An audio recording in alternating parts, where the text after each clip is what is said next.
Bonjour, vous voulez apprendre à jouer ce morceau? Je vous montre en détail la partie d'arpège et la partie mélodique pour jouer ma version de Sodade. C'est parti! Pour jouer mon arrangement de Sodade, il vous faudra les partitions que vous pouvez télécharger dans la description en dessous de la vidéo, un capodastre à la 3e case, une main droite pour gratter l'arpège pour les droitiers ou une main gauche pour les gauchers. Mais bon, la gauche, la droite, c'est bien gentil ça, mais moi il me faut du concret.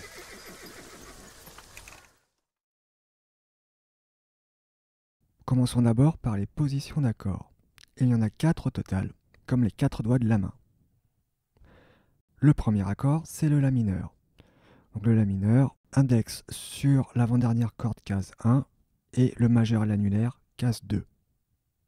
Le deuxième accord, le Sol septième avec index case 1 de la petite corde de Mi, annulaire case 3 de la grosse corde de Mi et majeur case 2 de la deuxième grosse corde. Donc pensez bien à libérer la petite corde, elle est très importante, ce qui fait la septième. Troisième accord, le Mi septième avec cette forme particulière. On va mettre le majeur sur la deuxième case de la deuxième grosse corde, l'index sur la première case de la corde de Sol et l'annulaire sur la troisième case de la corde de Si, l'avant-dernière petite corde. Donc pensez bien à libérer toutes les cordes.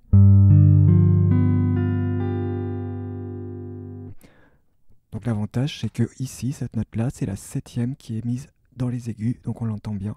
Ça sonne un petit peu différent de la position sans cette note-là.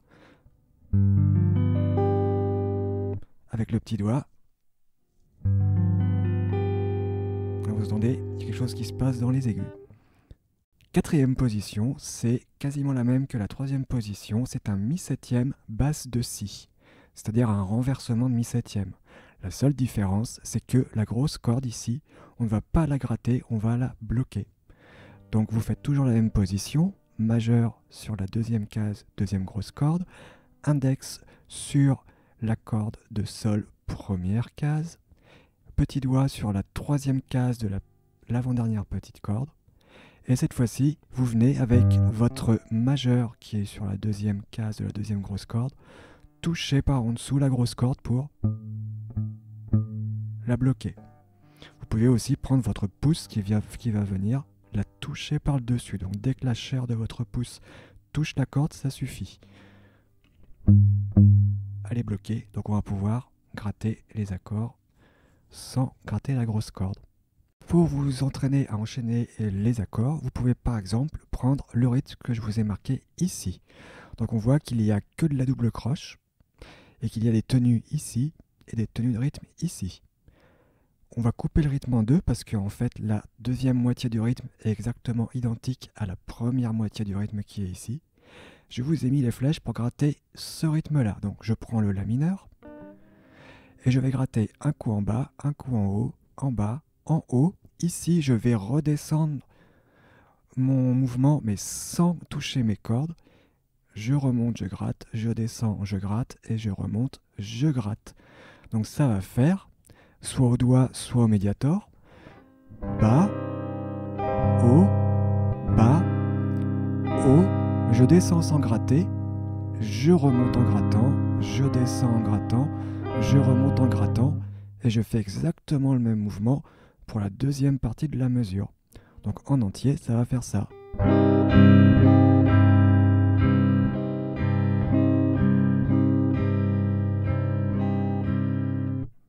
Donc pour gratter au doigt, vous prenez ce que vous voulez, soit que le pouce, soit que l'index, soit un mélange des deux. Vous pouvez aussi vous entraîner au médiator. Donc si je vous accélère le rythme, ça fera ça.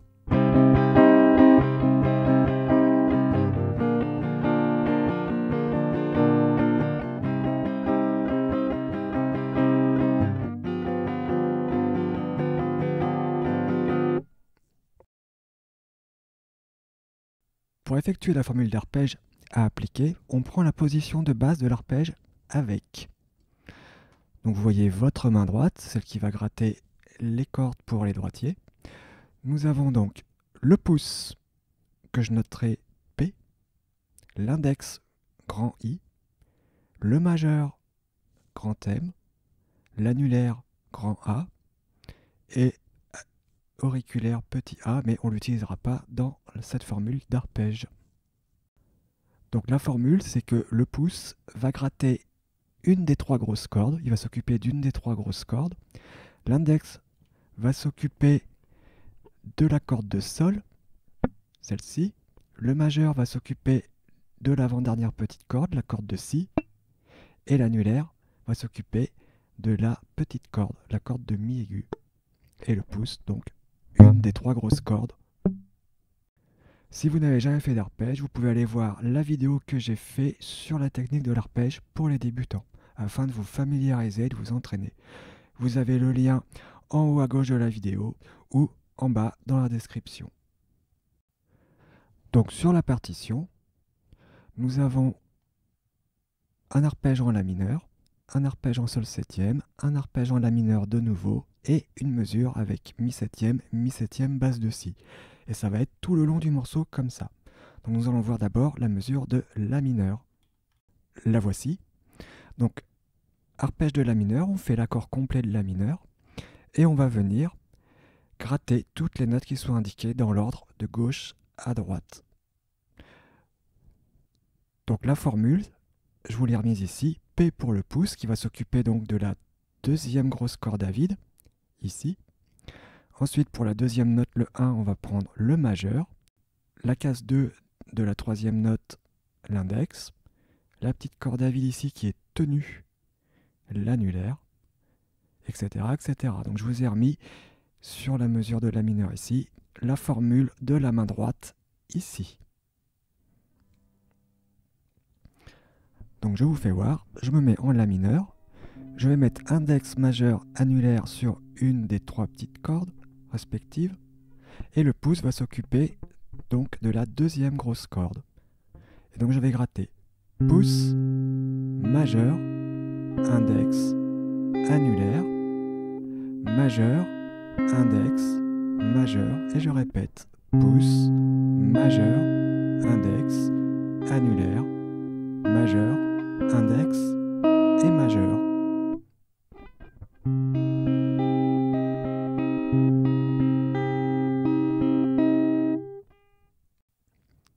La deuxième mesure, c'est la mesure de sol septième. Donc on se place en sol septième et la formule d'arpège est quasiment la même. La seule petite chose qui change, c'est le pouce. Au lieu de gratter la deuxième grosse corde, il va gratter cette fois-ci la première grosse corde. Le 3 qui est ici et ici.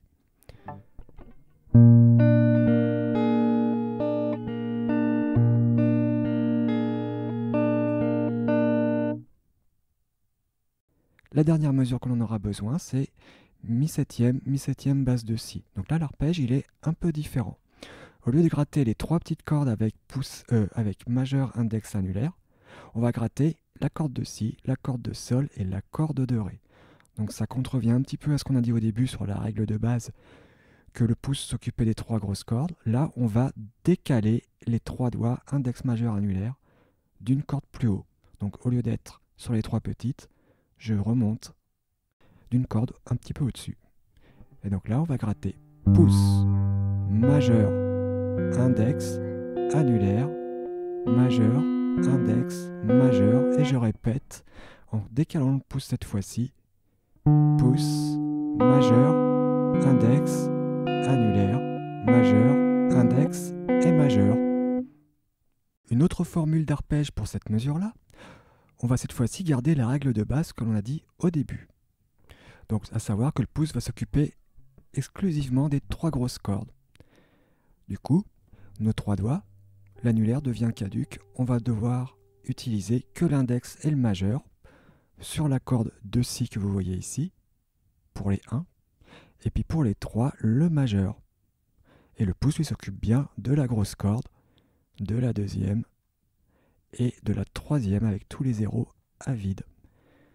Ce qui fait que là on ne bouge pas la main, on n'a pas besoin de ramener les doigts. Donc ça peut être préférable pour certains de garder les doigts sur les trois petites cordes. Et donc du coup on va gratter pouce, index, pouce, majeur, index, pouce, index. Et ensuite, c'est quasiment la même chose, sauf que la première note, ce n'est plus la grosse corde, mais la deuxième grosse corde. Pouce, index, pouce sur la corde de Ré juste en dessous, majeur, index, pouce, index. Donc je vous fais cette formule-là au ralenti.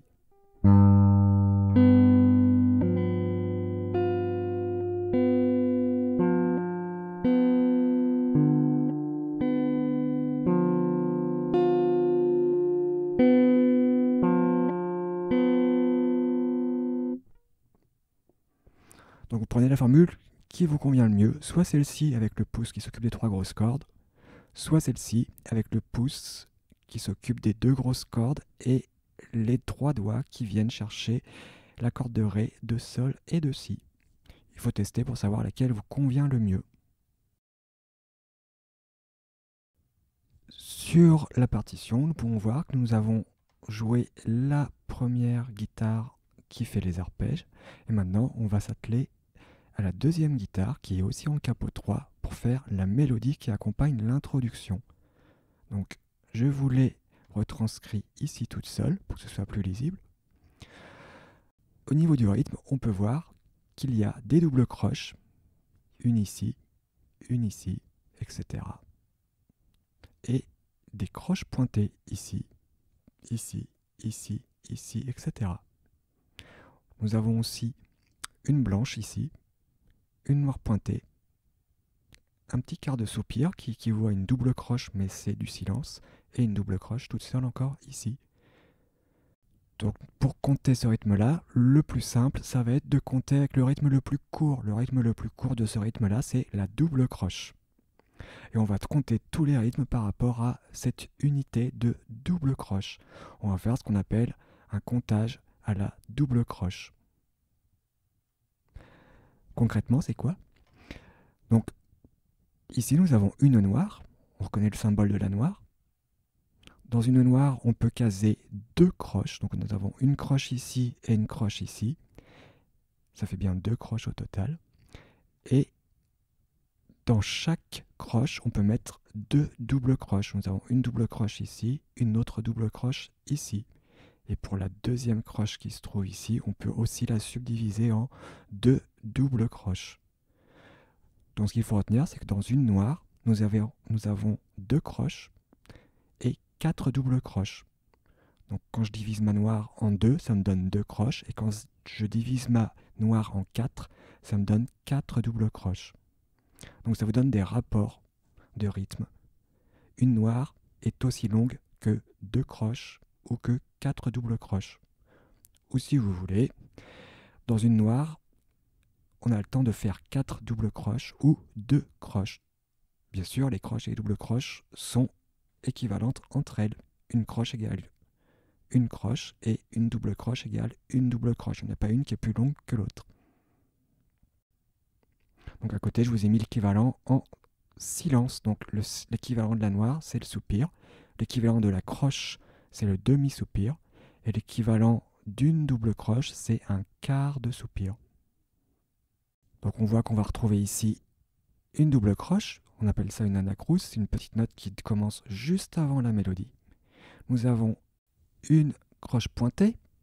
Donc on reconnaît la croche ici et le petit point ici. Donc le point va rajouter la moitié du rythme.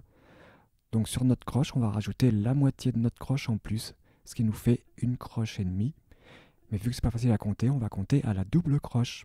Si on compte à la double croche, une croche et demie, c'est égal à 3 doubles croches. Donc on va compter 3 pendant que notre note ici, notre croche pointée, va sonner. Ensuite, ma double croche qui est toute seule ici, elle, je vais compter l'équivalent de une double croche. Et donc je vais compter mon chiffre 4. Si je veux compter par 4, c'est plus simple. Donc ça va me faire, pour cette petite formule ici, croche pointée, double croche, je vais compter 1, 2, 3, 4. Donc j'ai bien ma croche pointée qui vaut 1, 2, 3 et ma double croche qui vaut 1. Ok? Je vois que j'ai exactement la même cellule rythmique ici pour les 2-3.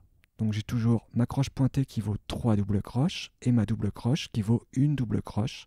Mais comme je compte par 4, je vais compter 1, 2, 3 et je vais laisser sonner tout ce temps-là ma croche pointée. Et je vais compter juste 1 pour ma double croche. Donc si je vous enchaîne tout ça, toute cette mesure-là, ça va faire 1, 2, 3, 4, 1, 2, 3, 4, 1, 2, 3, 4, 1, 2, 3, 4. Donc je compte régulièrement, hein, d'accord, c'est important de compter régulièrement. Deuxième mesure, c'est exactement la même chose au niveau du rythme. Également la troisième mesure. Donc après, il suffit de suivre les cases que l'on doit jouer, ok. Ici, sur la troisième mesure, on voit que cette double croche, elle est reliée à cette blanche qui est ici. C'est-à-dire qu'on va gratter la double croche et on va laisser sonner l'équivalent de la blanche en plus. Donc à chaque fois que j'ai mis une note en jaune, c'est une note que je gratte, ok. Donc là, on voit bien que sur cette double croche, le 4 est en jaune, donc je vais gratter cette double croche et je vais laisser sonner jusqu'à la prochaine note mise en jaune ici. Et donc l'équivalent de cette blanche, c'est 8 doubles croches. Donc je vais compter les 8 doubles croches plus celle-ci. Je vais vous jouer cette mesure-là et la blanche. Ensuite, nous aurons une noire pointée qui est l'équivalent de 6 doubles croches. Donc 1, 2, 3, 4, 5 et 6. Sauf que j'ai repris le comptage tous les 4. Pour le quart de soupir, je vais compter l'équivalent d'une double croche. Et pour la double croche ici, une double croche. Si vous n'avez pas bien compris ce que j'ai dit, essayez de revisionner un petit peu avant ce que je vous expliquais sur les doubles croches. Sinon, allez voir ma vidéo sur le rythme que j'ai fait, où j'explique les doubles croches et les noirs, les bases du rythme. Donc je vous fais toute la ligne de cette introduction de la guitare 2. Donc je démarre ici, je vais compter le soupir pointé 1, 2, 3 juste avant. Ok? C'est parti. 1, 2, 3, 4. 1, 2, 3, 4. 1, 2, 3, 4. 1, 2, 3, 4. 1, 2, 3, 4. 1, 2, 3, 4. 1, 2, 3, 4. 1, 2, 3, 4. 1, 2, 3, 4. 1, 2, 3, 4. 1, 2, 3, 4. 1, 2, 3, 4. 1, 2, 3, 4. 1, 2, 3, 4. 1, 2, 3, 4. 1, 2, 3, 4. 1, 2, 3, 4. Et je reviens au signe de reprise ici. Dans les couplets refrains, la guitare 2, elle va jouer donc les deux premières mesures qu'il y a ici et la première fois, le crochet 1, on va jouer ces deux mesures-là. Ensuite, on va revenir ici, on va rejouer les deux premières mesures et cette fois-ci, comme on a déjà fait le crochet 1, c'est-à-dire ces deux mesures-là, on va les zapper, on va passer directement au crochet 2 ici. Donc je vais faire 1, 2, 3, 4, je fais ma reprise. 1, 2, et là je vais ici, 3 et 4. Donc je vais vous mettre les 3 lignes sur une autre page. Hop, voilà. Nous avons la première ligne, la deuxième et la troisième ligne, le crochet numéro 2 ici. Au niveau des notes, nous avons donc des 0, des 2, des 3, des 1 et des 4. Donc là, au niveau du doigté, on va pouvoir garder l'index pour les 1, le majeur pour les 2 et l'annulaire pour les 3. et on pourra prendre le petit doigt pour les 4. Mais il y a d'autres possibilités, c'est de se décaler pour jouer 2, 3 et 4 avec l'index sur la case 2, le majeur sur la case 3 et l'annulaire sur la case 4 si vous êtes plus à l'aise. Parce que là où on va jouer un 4, il n'y aura pas de 1. C'est-à-dire, sur cette mesure-là, on voit qu'on a un 4 à partir d'ici. Avant, il n'y en a pas. Mais il n'y a pas de 1 sur cette mesure-là. Donc on va pouvoir prendre annulaire pour le 4, majeur pour le 3 et index pour le 2. Donc là, ça marche. Par contre, il faudra se replacer en 1, 2 et 3 pour rejouer le restant des notes. Au niveau du rythme, nous avons noir, donc c'est l'équivalent de 4 doubles croches. Un quart de soupir, ça vaut une double croche. Chaque double croche ici vaut une double croche. Mais je vais les gratter, donc je les ai mis en jaune. Et on voit que cette formule de noir, quart de soupir et 3 doubles croches va se répéter ici, ici, ici, ici et ici. Donc je vais vous jouer cette formule rythmique du début. Donc je vais compter 1, 2, 3, 4. Je bloque pour le quart de soupir 1. Ensuite 2, 3, 4. Donc je recommence. 2, 3, 4. 1, 2, 3, 4. Ok? Maintenant je vais vous enchaîner la première mesure. Ici. Jusqu'ici. 1, 2, 3, 4, 1, 2, 3, 4, 1, 2, 3, 4, 1, 2, 3, 4, etc., etc. Ok? Donc on va faire ça jusqu'ici. Après ici, on a une cellule rythmique avec une double croche, une croche et une double croche. Donc les doubles croches, elles ont toujours 2 traits qui partent de la hampe ici. Alors que la croche, elle a qu'un seul trait qui part de la hampe. Et là, on a encore une double croche avec 2 traits qui partent de la hampe. Là, on va compter 1 pour une double croche. Ici, pareil, l'équivalent de 1 pour la double croche. Et puis pour la croche qui est ici, on va compter l'équivalent de 2 doubles croches. Donc on ne grattera pas la deuxième double croche. Ok, donc je vous rappelle, tout ce qui est en jaune, on gratte. Tout ce qui est en noir, on ne gratte pas, on laisse sonner. Et quand il y a un symbole de silence, on coupe le son. Ou alors on peut laisser sonner. Si on n'a pas le temps de le couper, c'est pas bien grave, ok? Donc cette formule-là, ça va nous faire 1, 2, 3, 1. Je recommence. Je vais jouer ça là. 1, 2, 3, 1. Et après, on va avoir 4 doubles croches. Donc là, on va gratter chaque note. 1, 1, 1 et 1. Ou alors, si je veux compter jusqu'à 4, 1, 2, 3, 4. Je continue. Ici, on va retrouver le même symbole rythmique qu'on avait ici. La seule différence, c'est que cette double croche est reliée à une autre double croche ici. Donc il ne faudra pas que je regratte cette double croche, je vais la laisser sonner avec celle-ci.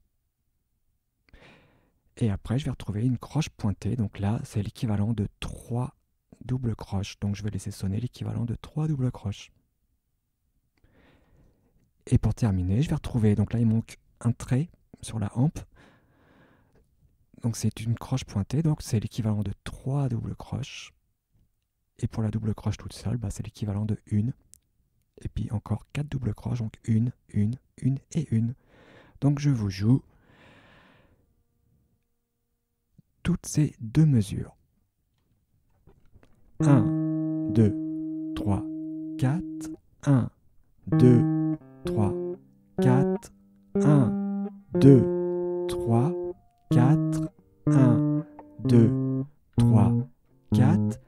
1, 2, 3, 4, 1, 2, 3, 4, 1, 2, 3, 4, 1, 2, 3 et 4.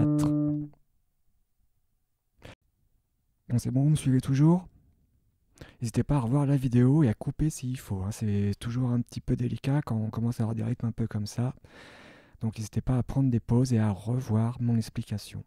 Donc ensuite, nous avons la dernière ligne qui est la variation numéro 2. Donc je vous rappelle, c'est cette ligne-là, hein, la troisième ligne. Donc on a fait la première ligne et la première phrase, la numéro 1 ici. Maintenant, on va regarder la phrase numéro 2 ici.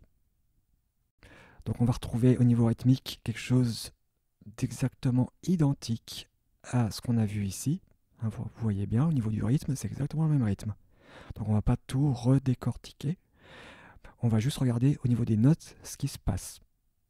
Donc à partir d'ici, ça change par rapport à la première ligne. On voit que ici, c'est plus du tout la même chose. Au niveau des notes, il y a des petites variations. Donc je vais vous rejouer tout ça. Donc on va faire 3, ensuite 3, 0, 1 avec l'index, 2 avec le majeur, 0, 3, 2, 3, 0, 3, 0 sur la deuxième mesure, ici, et là on a un 4, donc là on va se décaler un petit peu avec l'annulaire, ce qui va faire que notre index sera en face du 2 que l'on va devoir jouer juste après. Donc je suis bien placé, et 0 ensuite. Après je vais avoir un 4 sur la grosse corde, ici, et ensuite je vais avoir une descente de notes, donc 0, 2, 0, 3 et 2. Bon, bien sûr, dans la musique, il n'y a pas que ça, et il n'y a pas forcément exactement ces phrases-là. Il y a des choses qui ressemblent, mais il y a beaucoup de choses, beaucoup de variations, donc je ne les ai pas toutes notées parce que c'est très long. Et il vaut mieux improviser des petites choses comme ça. Des choses assez simples, mais qu'on maîtrise. Donc nous arrivons au bout de ce tuto. Merci pour votre attention et votre concentration. J'espère que je ne vous ai pas trop perdu. N'hésitez pas à revoir la vidéo, hein. Les vidéos sont assez longues, elles sont assez denses. Donc si vous arrivez à les voir en entier, bravo. Et sinon, si vous n'y arrivez pas, faites des petites coupures, regardez des petits bouts et intégrez bien ce que je vous dis à chaque fois.